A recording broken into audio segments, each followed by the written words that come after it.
Everyone, I hope you can hear me. Is that a yes? You can hear me okay? At this point in time, we're going to get started in a few minutes, but please fill your plates full of these delicious food and pick up some surveys and materials, and we'll begin in another 3 minutes. Thank you.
Good afternoon, one and all, and it is a pleasure to welcome all of you here today to help us celebrate Women's Equality Day.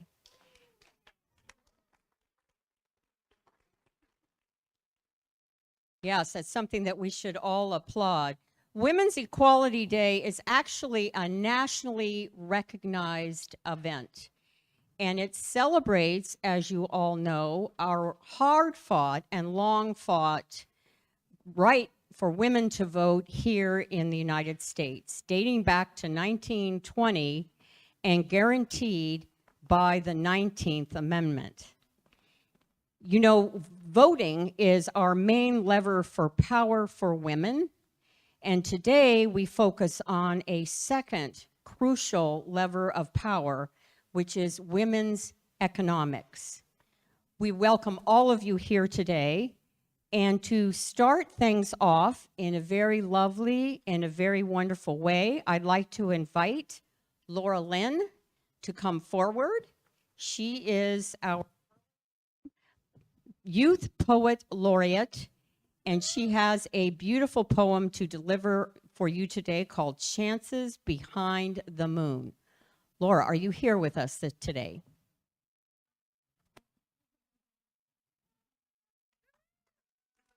Welcome, Laura.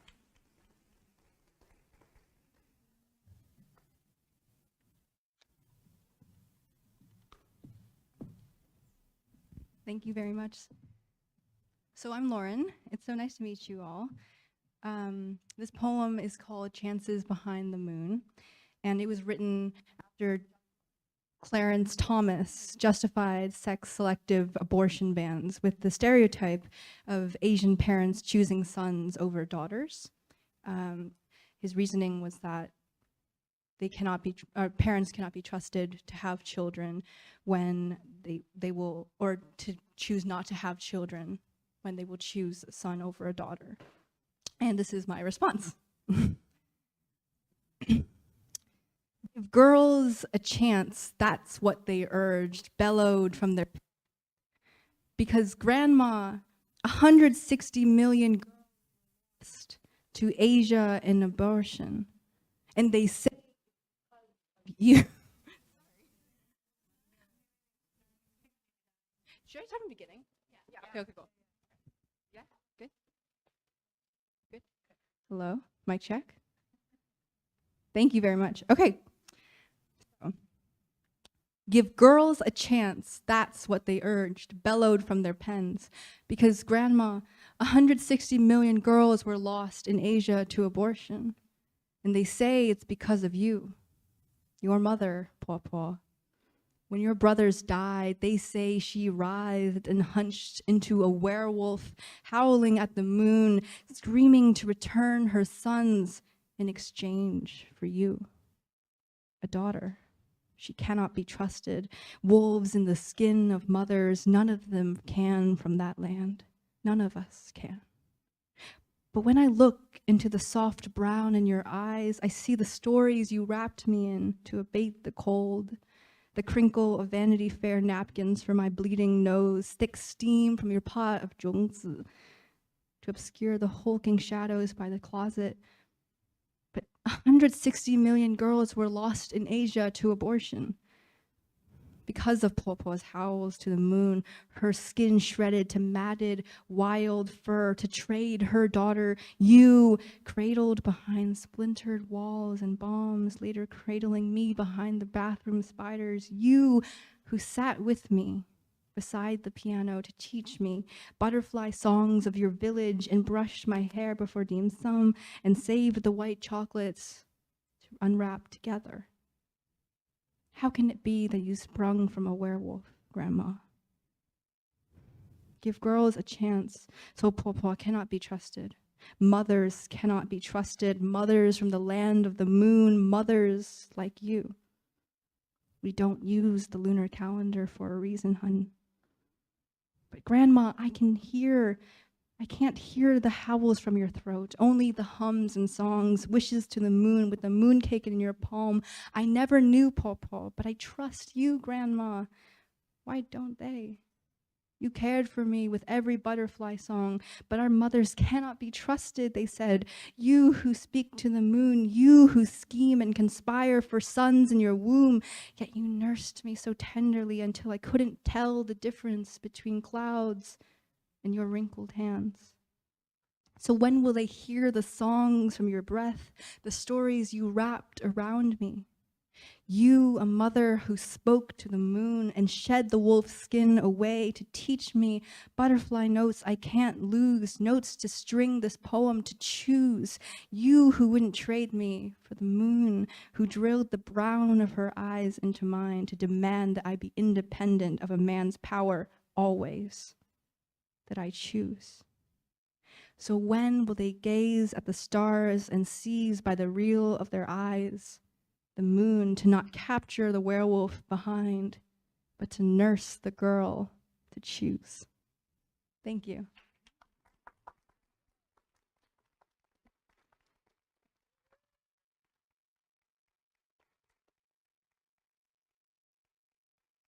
Wow, what a way to begin. And a great way to set the stage for what we're about to hear today, Laura. I really was moved by your words.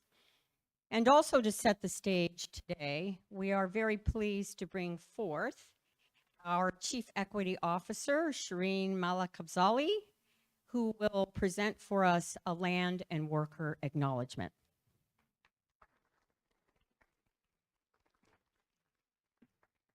Hi, everyone. I want to just share that I am a last-minute substitute for the fabulous Kalima Salahuddin, and also want to welcome anyone who is Native to offer to come up and do an acknowledgement if there's someone is here and should choose to do that.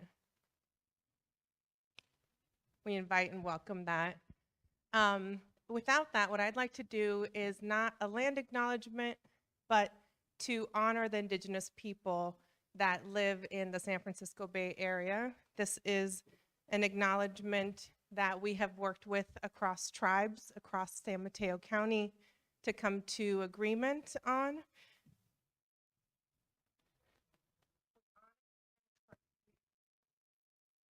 We honor, okay. Maybe some part of it doesn't work. Hello? We honor and affirm the rights of the Ohlone people and the other indigenous people who call the unceded territories of the San Francisco Bay Area their traditional homeland.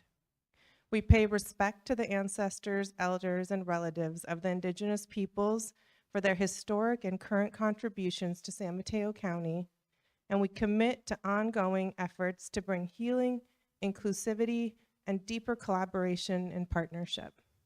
Thank you.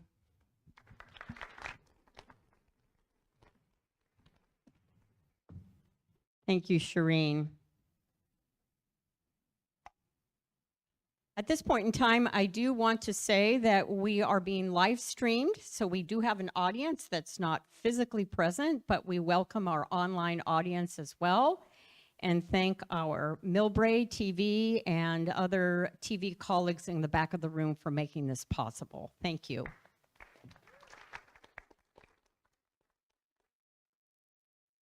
Now I'm going to put some perspective into this and start with who the people are. Myself, I'm Susan Kokoris. I'm president of the Commission on Status of Women, and we are thrilled to be able to host this event for you today. I'm about to introduce one of my sister colleagues, sister commissioners, who will be our moderator today. Our friend Lysandra Gutter is new to the commission, but she's already making a powerful mark. So I invite Lysandra to come forward and get our program started.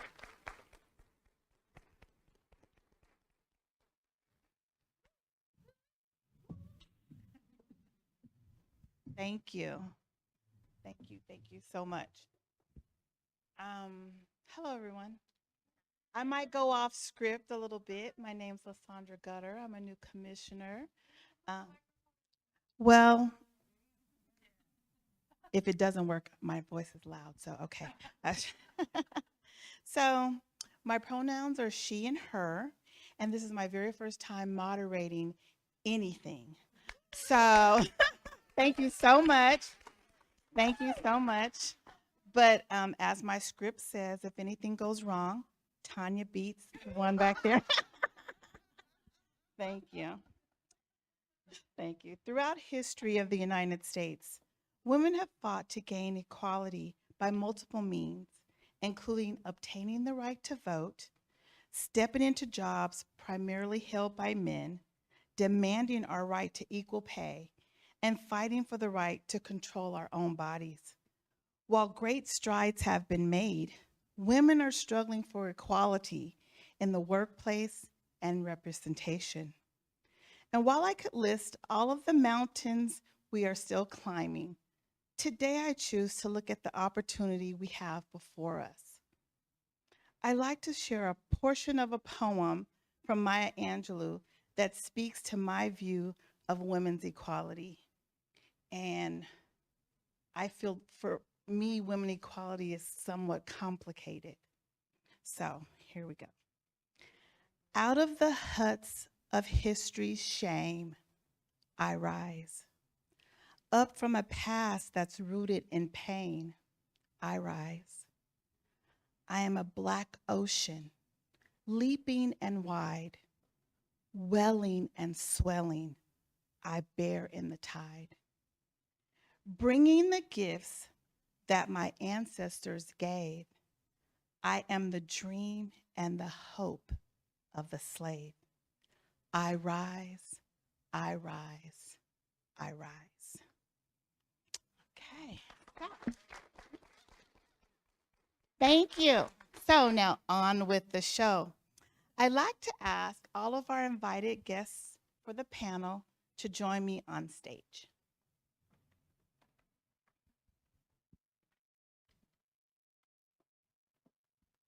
Thank you. Give them a warm welcome. Thank you.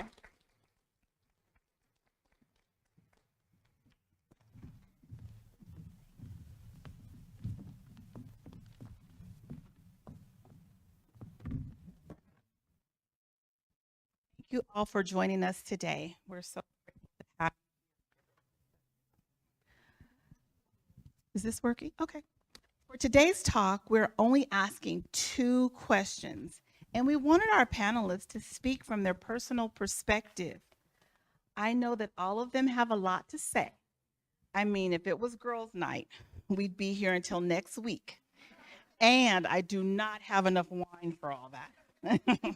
So, minus Lauren, of course. So we have our commissioner in the front of the room who will be helping our speakers to monitor their time. Want to raise your little hand so everyone can see you? Anisha, you're going to, okay, so thank you so much. Okay, she's going to be timekeeping. So before we jump into the question, I'm asking each of you to introduce yourself, beginning with Supervisor Corzo. Thank you so much. I'm really happy to be here with you all. My name is Noelia Corzo. I am a mom, first and foremost. I have a 12-year-old son, and I became a mom when I was 20 years old.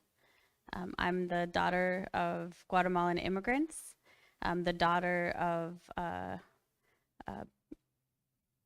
a mom who raised me while being a nanny, while cleaning houses, some of which she still does to this day.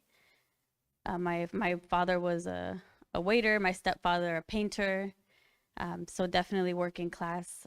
Grew up very low income, and even as recently as last year was considered extremely low income in our county.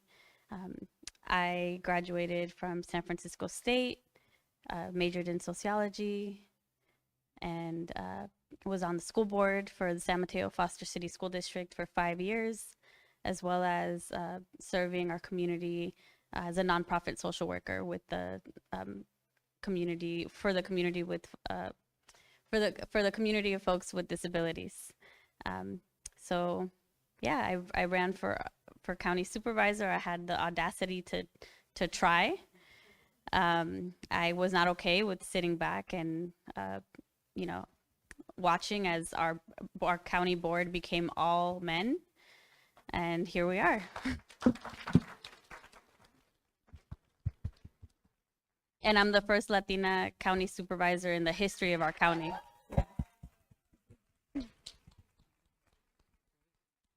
Thank you so much. It's an honor to be here and to be on this panel with these amazing women. And thank you for whoever got the memo about the light, that it was bright. So appreciate that. My name is Jennifer Taylor-Mendoza. I am the outgoing president of the College of San Mateo and the incoming president at West Valley College in Saratoga. At San Mateo, I was the first person of color and the third woman. At West Valley College, I'm the first African American, and we believe fourth woman, 13th president, and CSM 10th. Thank you for that.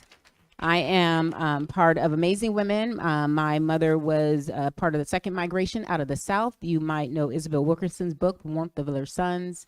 She migrated to Southern California, Inglewood, and that's where my journey began. My grandmother is 91, so I have the privilege of being raised by two amazing women, and she is 91 this September, so September 5th. I am a co-sider, live in Montero. I've been in education for over 20 years, moved to the Bay Area, been here for 12 years, and just having a great time. I have been lucky and fortunate to be mentored by amazing women, and I have modeled that as I have given back. I believe in women supporting women, and I'm unapologetic about that. And those women who who are asking for mentoring or who are coming up behind me, it is a pleasure and an honor to do that, mentor them. So that's just a little bit about me. Thank you. Hi, I'm Lauren. I'm honored to be here among these amazing women. I am Burlingame Hillsborough's Youth Poet Laureate and San Mateo County's Youth Poetry Ambassador. Those are both mouthfuls. You don't have to remember that at all, but I barely do. And I have lived in the Bay Area my entire life, and my father immigrated from China, as did my grandparents, and my grandma, as I talked about, raised me and my brother for much of our lives. I would say that the cul-de-sac that she resided on felt most like home. And I think she really instilled in me purpose and a love for women, but also a need to speak. So thank you. Thank you. Thank you, Lauren. Lauren gave her first poetry reading at the Burlingame City Council last week, and I want to say it was brilliant and amazing. We are so fortunate to have such lovely youth. Yes, you know who I am now. I was the one sitting up on the big chair. My name is Donna Colson, and I really want to welcome you to Burlingame. I'm the vice mayor here, and I particularly want to thank you for coming to this and thank the commission for picking this beautiful new building to have your meeting. It's just completed after about 12 years of work, and it is a net zero energy building, so we generate no carbon emissions, and I hope you can feel good about coming here and enjoying it. Thank you. Thank you very much. I am a sixth generation Californian. My great grandparents were Portuguese dairy farmers, and they came here in the 1850s when the state had a population of 160,000 people, most of whom were indigenous. Their son, their daughter married a man who, my great-great-grandfather, who was a teamster, and thus began over 150 years of organized labor in my family, culminating with my beautiful daughter who went to Burlingame High School, is a friend of Nirmala's daughter, who is in LAUSD and teaches ethnic studies and U.S. history to high schoolers, and went on her first strike and picket line holding last year. So I'm very proud of her and her labor roots. I grew up in Sacramento, and I was fortunate enough to attend Cal after I was denied admittance. I wrote a letter of appeal, and like a lot of women back 50 years ago, it was hard to get into a lot of these universities. I worked 2 jobs. No one in my family had really gone to college, so I didn't even know how to apply to go to school. But I wrote a letter of appeal, and I got in, and I graduated, and then subsequently went back and got a master's degree. And I'm now actually on the board of Haas and very involved there. The Bay Area has been my home ever since. And sort of my political passions are focused on 3 areas of work: equity, fluent leadership, sustainability and energy in the built environment, creating publicly sponsored affordable housing, and education. And I thank you for coming here today.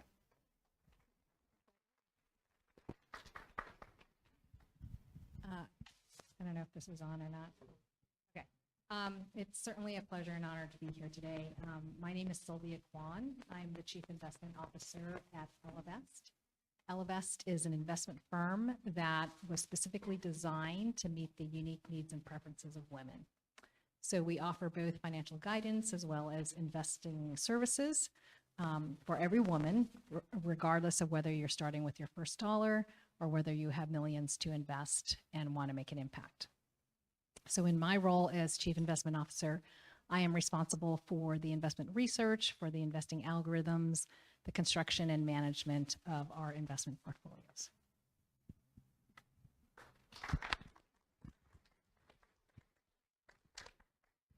Hi, I'm Shireen Malekafzali, she, her pronouns. I am currently the Chief Equity Officer for the county. As of 2 years ago, I was the first Chief Equity Officer for the county, which has been exciting to learn from. I'm so honored to be in the presence of these wonderful people, and Lauren had me crying with her poem already, so I feel like we're all a little tender after that. But I also am looking at the audience, and I know quite a number of you, and just want to acknowledge what a beautiful, the presence of so much wisdom in this room all together with all of you. So thank you all for being here. Let's see, I mean, what I would say is that I am an equity advocate and equity practitioner, and that is what I've given my life to, mostly in the realms of racial equity and economic justice, those two intersections together. And I'm an immigrant to the United States myself, just going back a little bit, as others have, to share with you, as so many of you in this audience too, is that I have an immigrant background. I had to learn English, had to, help my parents navigate different things, documentation. I wasn't actually a citizen until my early 20s. Just sort of everything was new to us. And no one was really happy that we were around. So that's what it really felt like growing up. And I think what is exciting is that there are so many opportunities that Commission on the Status of Women and so many of you up here and in the audience create, where we get a chance to share those things so that others don't feel like they can't do it. Because I don't think that I ever felt like a leader. I don't think anyone told me that. You know, I had good report cards that said her English was getting better and she's making some friends. You know, it wasn't like I was going to get that award for next president of the United States kind of thing. So I just appreciate these types of spaces where we can come together and really support one another's leadership as we move forward in all the various intersections that we live in as women. Well, thank you. Thank you to everyone. I appreciate moderating this group of excellent women here. So, do you mind passing the mic, Vice Mayor, back down to Supervisor? Okay, so we're going to start with our first question. What does women equality personally mean to you? What does women's equality personally mean to you? Thank you. Thank you for the question. When I think about women's equality, what it brings up for me first and foremost is my mom. My mom, as a house cleaner, as a nanny, has had to endure a lot of injustice, a lot of hardship, you know, her work not being valued, her work being dismissed. And so, you know, as I have navigated my education, as I went through college, as I became a mom myself, started my career, I have really taken to heart the responsibility I have to speak up for myself and for others because of seeing my mom never feel that confidence and that safety. So that's first and foremost what I think of. I think about, you know, the systemic barriers that many women have towards having equality, and I think about the lack of justice, right? Women's labor not being valued, not being paid, the sectors, the careers that are mostly women not being paid as well as the male-dominated sectors in our society. And I think about how we need to change that. As a policymaker, I'll share this one example. As a school board member, we found out that even within, you know, early childhood education in our district, in terms of preschool teachers, we learned that the state subsidized preschool teachers were paid less than the fee-based preschool teachers in our district, right? And you think about what that means for children and for women of color. So thank you. Thank you for that and for that story.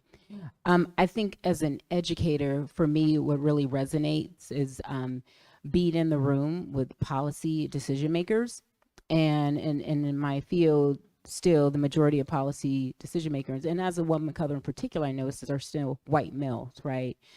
And being able to be in those rooms and make decisions and still get the same level of like respect for my experience, and to make sure that they're aware and that they value my credentials, and not some feel good kind of acknowledgement. I'm not interested in that.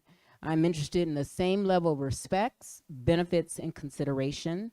And so when it comes to, you know, decision making, being able to sort of be acknowledged and valued for what I bring to the table. So that's one thing that really is for me that foundation, and how I navigate that space, which is very often. I think another thing that's really important to me is knowing that leadership and integrity matters, and we need women to speak up. We need women to speak up, right? And so that's really important. And one way that I've done that at my work at College of San Mateo, in particular when it comes to Title IX, is really implementing, for our women athletes in particular, but implementing systems and policies and infrastructure that really speak to equality, right? And not just checking the box. And so that's some of the work that I've really been proud of as I move forward, because that's an important space for women athletes and how they are treated on the field and, of course, in the classroom. And so that's what I would share for that question. Thank you. So for me, a lot of what makes me so passionate about women's equality is my grandma, is my mom, my aunt. I was about to say sister. I do not have a sister. Yes. And I think really essentially, I think that the women in my life have inspired me and demonstrated to me what it means to be human and what it means to be a woman. And I am inspired by them to further their work. And when it comes to my grandma in particular, I know, and my mother as well, I know that as women of color, they face a lot of prejudice, they face a lot of discrimination, whether that was in the workplace, whether that was in their home lives. And I think acknowledging that in my culture, in Chinese culture, women aren't usually as valued, and acknowledging that and acknowledging that there's room to grow is really important. And I think for women, for me, I look up to these people, these women, and I was thinking about the sticky note that I was putting up, that what does women's equality mean to me? And I'm thinking that it's when a human is a human and a woman is a woman, because we are women, we are humans too. And that means that when we're represented, when we are represented, that doesn't mean that we can make mistakes. We can be our full selves, and that our full human selves are messy, bitter, crying, angry, all of it. And so I think, in short, it means the legacy of my ancestors, legacy of the women in my life, and the humanity of these people. Thank you, Lauren. You're just amazing. So I'm gonna take a little different twist, more like what Women's Equity Day means to me and why this day is so important. To me, Women's Equity Day was an opportunity for me to reflect on the notion of feminism, and especially white feminism, and to challenge myself to do a better job of meeting the basic needs of all women: food security, quality education, safe neighborhoods, access to health care, and especially reproductive health care, financial resources, and to be valued, much like Lauren said. I think too often feminism and equity around feminism is couched in the context of upward mobility, breaking the glass ceiling, and defeating the patriarchy. All the while, our sisters of color, sisters of other economic status, who care for our children, cook our food, and clean our homes, are left behind. It is a day to challenge my own feminist ideals and every woman out there, and reframe them and recognize the distinct likelihood that my actions, while well-meaning, may be oppressing other women, and to express my gratitude to you all for being here today and to share your experiences and perspectives so that I and all of us can learn.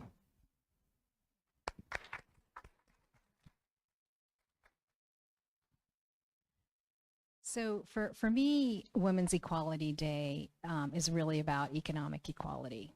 And no, Susan did not pay me to say that, actually. And it's because I don't believe that women can truly be equal if we are not economically equal. Because money is power, whether we like it or not. It's really the power to disrupt and change the status quo. It's the power to leave a bad situation, whether that's a relationship or a job. It's the ability to have a lot of choices, and it's really the power to live independently and the kind of life that we each want to live. And women don't have enough of it. And that's one of the reasons why Ellevest was founded. Our mission is to get more money into the hands of women. Now, I know we are all probably very familiar with the gender wage gap. I know that was referenced here on the panel already. For every dollar a man makes, a woman makes 82 cents. And for Black women, that's 64 cents. And for Latina, it's 54 cents. If that's not bad enough, the gender wealth gap is even larger. And so for every dollar a man has in wealth, a woman only has 32 cents. And for our Black and brown sisters, it is literally 1 penny. So that has got to change. And so for me, Women's Equality Day is really about economic equality, and we cannot really achieve true equality if we don't have economic equality.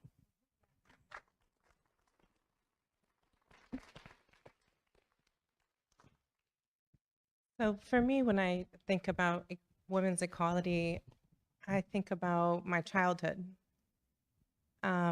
It was my initial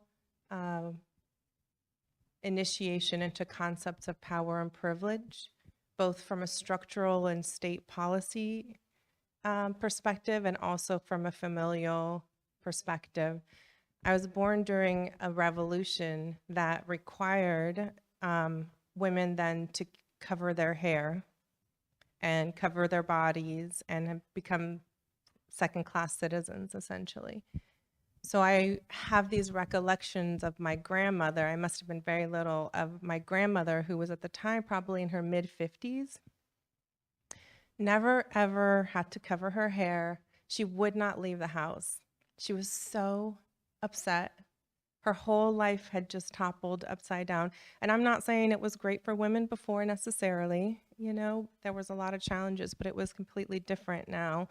And that power could be taken away, the little that folks had, and women were struggling and still struggle to this day for basic rights.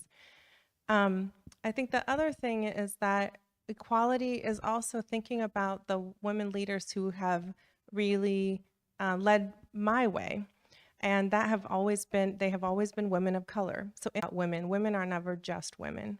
And we have to see ourselves as the multi-layers we are and see the commonality across all of that and connect and be able to speak together as a collective voice for what we need.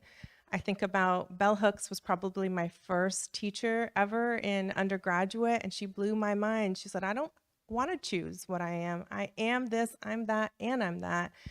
And Audre Lorde and Angela Davis and Angela Glover Blackwell and Dolores Huerta. So we stand on these shoulders who have already told us, and we just need to continue on that path, continue to find that path forward. Well, thank you, and thank everyone for your personal perspectives. I appreciate that. Thank you. That was awesome. Okay, next question. How can we drive women's economic equity in San Mateo County? I'll repeat. How can we drive women's economic equity in San Mateo County? Supervisor? Thank you. Tough act to follow and hard to be the first on this question. It's a very important one, though. I'm going to make 2 points. One is about representation. We need more women in positions of power, whether it be in government, whether it be on boards, whether it be in leadership at a company, everywhere. We need more women in power. Representation matters, and it matters everywhere. I mentioned earlier the policy for the preschool teachers in the San Mateo Foster City School District. That is one tiny example of policies that exist everywhere, right? Sometimes they're unintentional. Other times they were very much intentional and have not been interrupted or changed. And so we need women in positions of power to ask those hard questions, to know where to look for those systemic inequities so that we can change them. The second point is about financial literacy and empowerment. And I want to name that, you know, we cannot budget and save our way out of making 1 penny compared to men's wealth, right? That's not possible.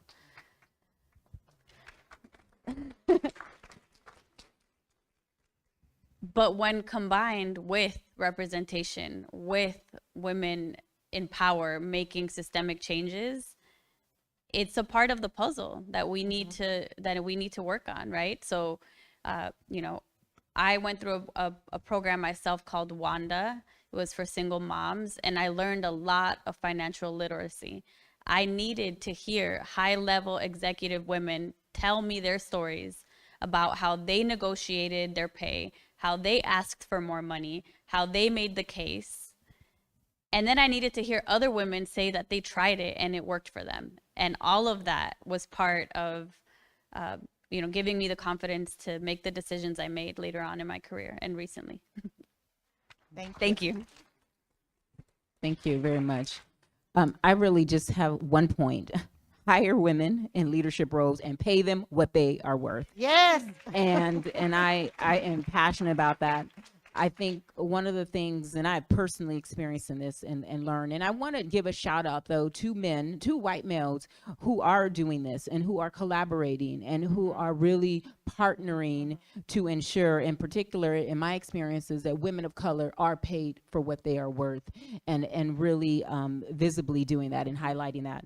I'll also share too, I think as women, we need to really mentor each other. And so, for example, presidents usually have contracts. So I often share, you know, my experience in how to negotiate a contract. So those tangible, practical things, and what are some things to look out for, and how can you, you know, learn how to advocate for yourself and ask. We often don't like to ask. Right? That's, you know, we're intimidated. Well, I also grew up with my mother, you know, closed mouths don't get fed. And so I have a new sort of belief on how to really advocate for myself because of the self-love that I was raised with. And so I think we often put ourselves last, and we need to put ourselves first. And we need to find, thank you, and we need to find individuals out there of all ethnicities, of, you know, males as well, to partner with us and really and embrace this idea and move forward together and champion it. Thank you. Thank you. I really appreciate what Dr.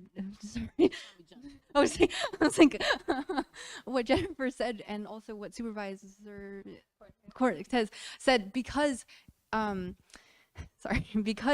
it's so incredibly integral to what it means, and to what the female experience is. And I'm so interested in the way that representation is such a driving force in furthering inspiration for more women, empowering women. And at the same time, I'm also thinking that representation can be a double-edged sword when there's women who, when we are expected to be a certain way, and we are sort of on eggshells to not act in another way, so that we do not create a different perception of the idealized woman. And so I think it's so important that women are recognized in their full, whole selves, and not just the perfect, ideal role model. And I think also, as Jennifer was saying, women, we have to put ourselves first, and we have to speak up. And it's so interesting to me to think about intersectionality as well, because when we, as Shireen was saying, because women are not just women, we are full human, and I say this again and again, full human, whole selves. And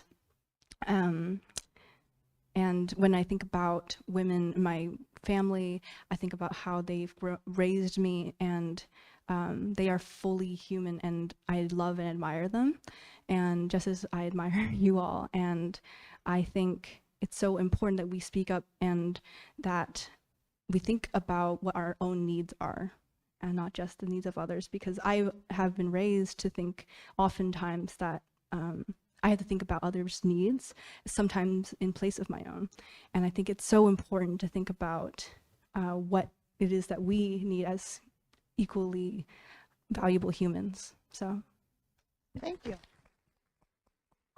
Thank you, Lauren. I do agree with all of the education, the learning about investments. I've worked, Davina knows, I think I chair every finance committee in San Mateo County. And And I'm proud to do it. I'm really proud to do it. I'm proud we have a woman treasurer. I'm proud we have so many women in financial leadership roles in this community. And education, learning how to manage your money, learning how to ask for what you're worth is important. But also on the policy side, both in the nonprofit world and in the government world, when we were working on our minimum wage ordinance, I noticed that a lot of the trades were showing up, and the men, like, plumbers and union electricians, et cetera, and they were pushing for the minimum wage. But then when I read the ordinance, guess what? Collective bargaining units were exempt. So I began to look around in San Mateo County, and I found out that in the Bay Area, every single minimum wage ordinance exempts collective bargaining units. And when I began looking into that more, I found out that we have 8,000 women working on our bayfront in Burlingame who are in low wage. They are women of color.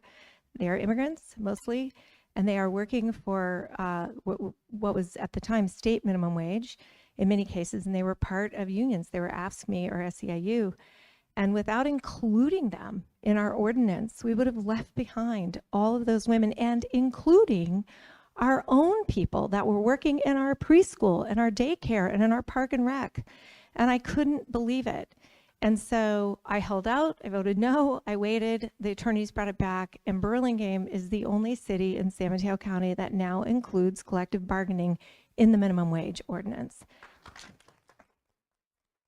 So I would urge you to ask your representatives, or if you are, to look at your own, ordinance and go back and maybe make that correction. The unions actually ended up supporting it. So that's just one example of where we can go with public policy and how we can make great changes for our sisters. Thank you.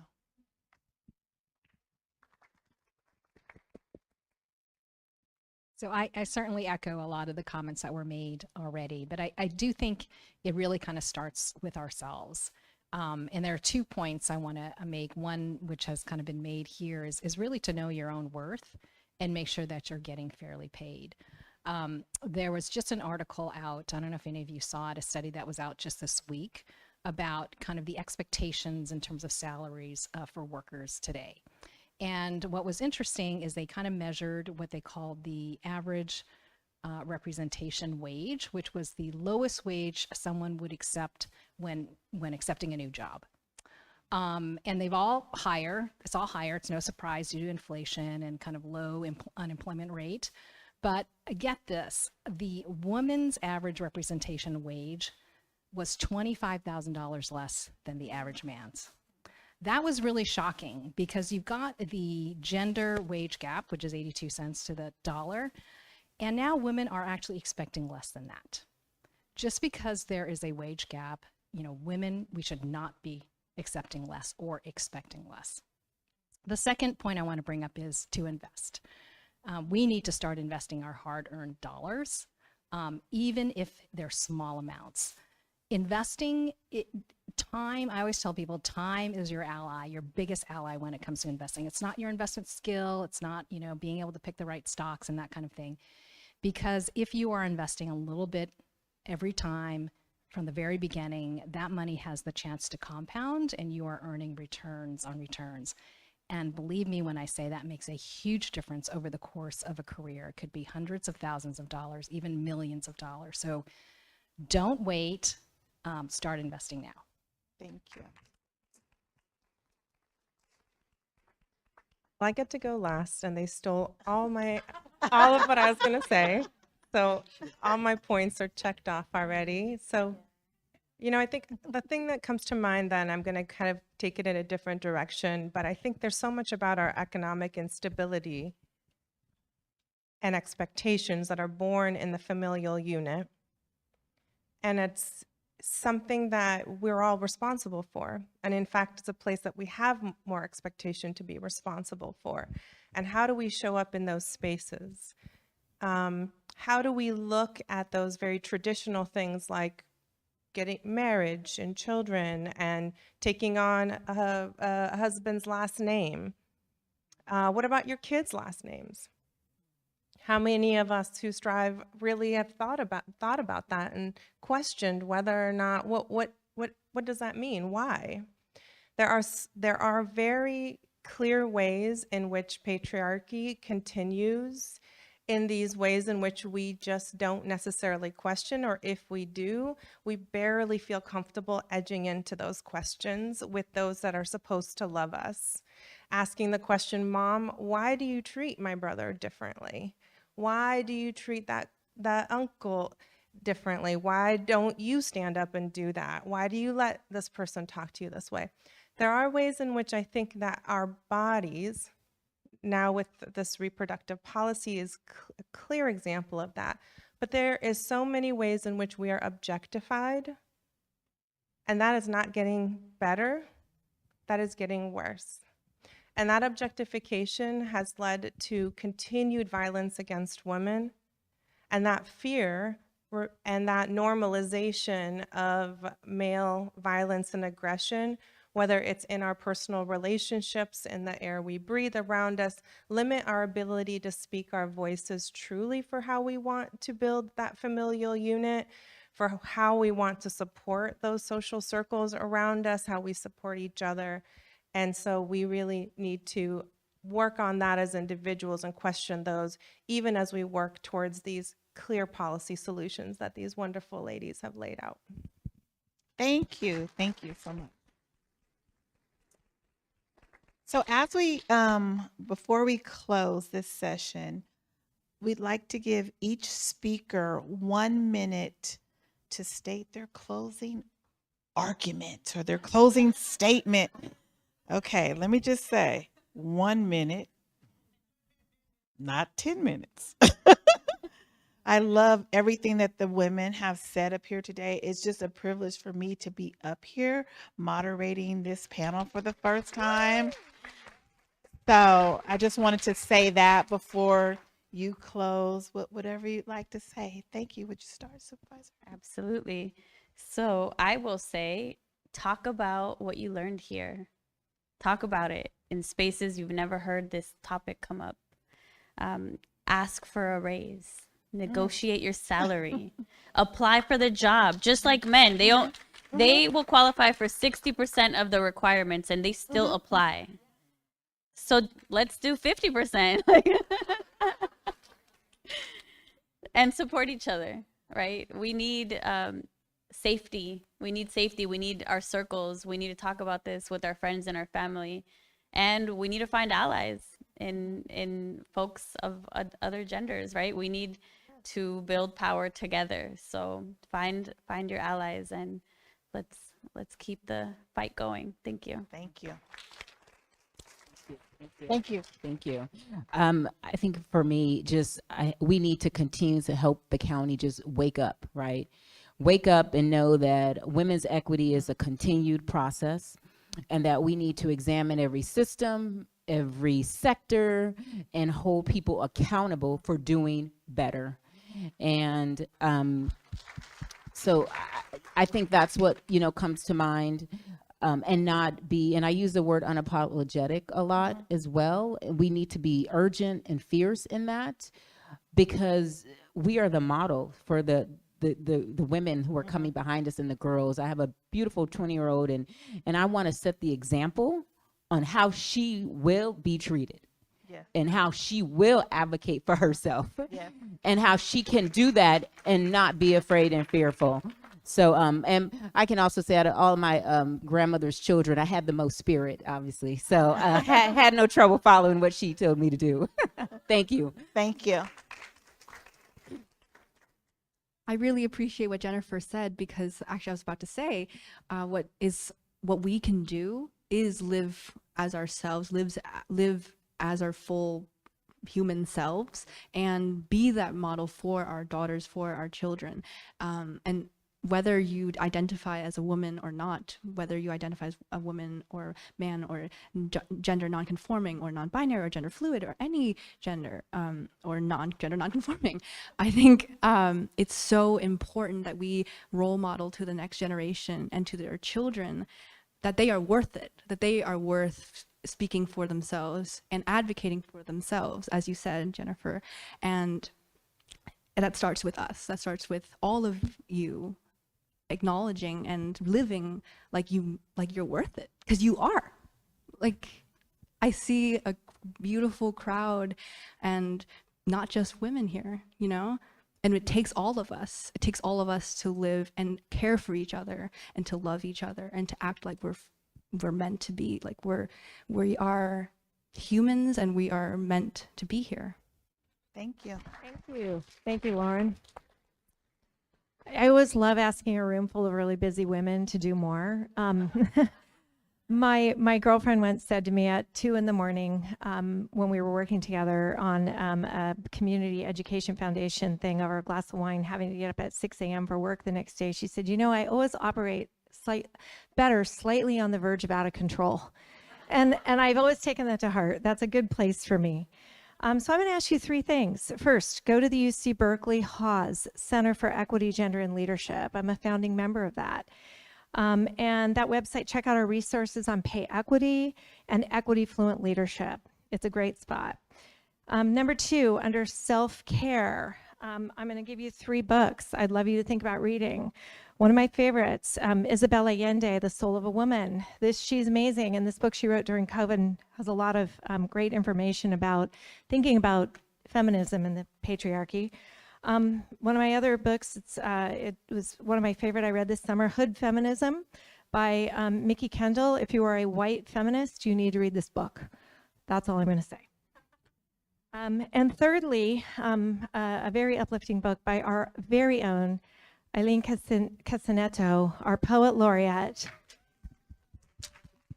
Dear Human, At the Edge of Time, Poems on Climate Change in the United States. 3 books. And finally, my last call is make this personal. If there is a woman working for you, and that might be in your professional world or in your domestic world, please pay her. Please pay her, and especially in your domestic world. I saw a woman the other day, big feminist, you know, all about pay equity, and then I saw she posted on Nextdoor, I'm looking for a nanny for 2 children. I pay $14 an hour. I was appalled, and I want to tell you, you cannot pay your nanny $14 an hour. You need to pay your housekeepers $31.50 or $35 an hour. That is the living wage in San Mateo County. Don't pay the minimum wage, pay the living wage, do the best you can. I understand not everybody can do that, but if you can, and you are fortunate enough, please spread that love around and value that work that they do. Thank you. I love that. That was fantastic. So I have 2 things. Working for Ellevest, I would be remiss if I did not talk about investing. So if you are not investing, please do. Don't wait. Don't wait until you have a certain amount of money. Don't wait until you have a better paying job. Investing now will help future self. And the second thing is really to talk about money.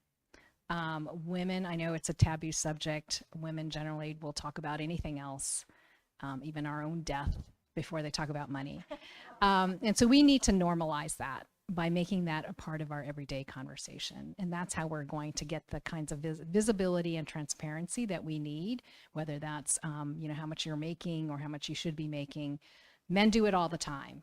They're always one-upping each other, and women don't. And I think that's really hurtful. So just start a conversation with your girlfriend, your daughter, your mom about money, and keep those conversations coming. Thank you.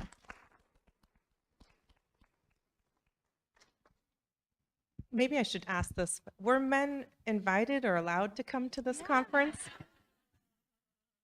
Because there's not many of them here.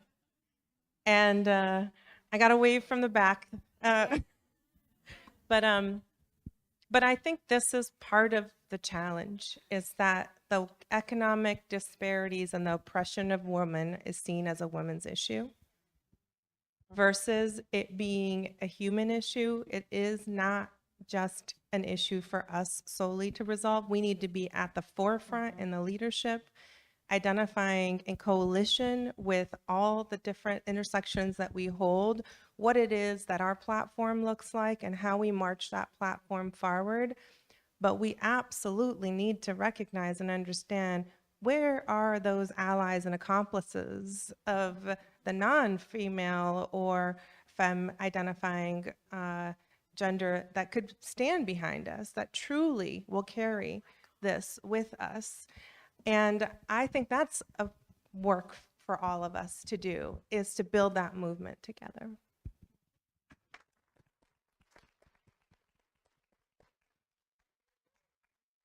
Wow.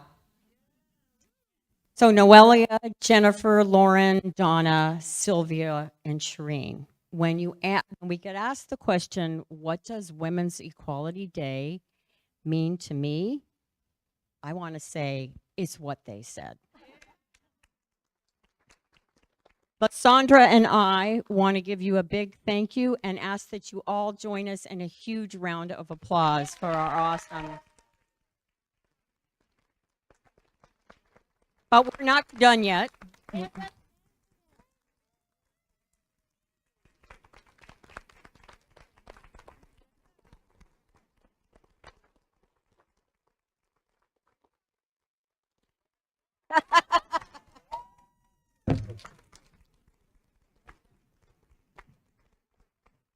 A couple final comments, if we may, before we leave today. I just feel a psychological boost from what you all said. I don't know, it just uplifts me. It makes me feel that the work we're all about is not only possible, but it's probable. And you guys today, it's not just what you said, it's who you are. How many times did we hear I was the first? I was the only. I spoke up, and I'm glad I did. So those are the messages I took from today, and I feel you gave us a call to action. So the Commission on Status of Women joins me in giving you all a bit of a call to action, and that is help us gather perspectives, gather information that we can present ultimately to our Board of Supervisors with recommendations. And before you leave today and go through the doors, we have 2 surveys. If you haven't already completed them, please do so.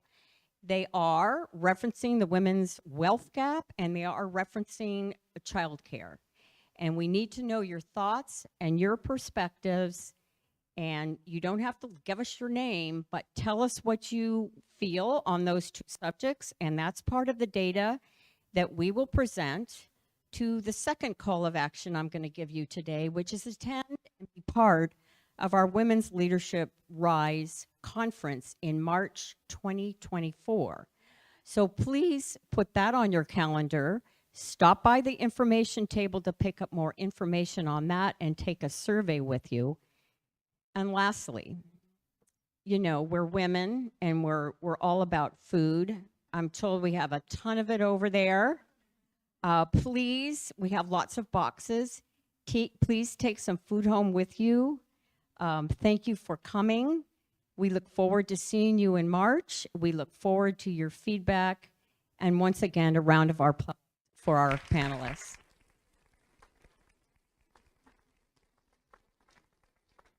Thank you and good evening.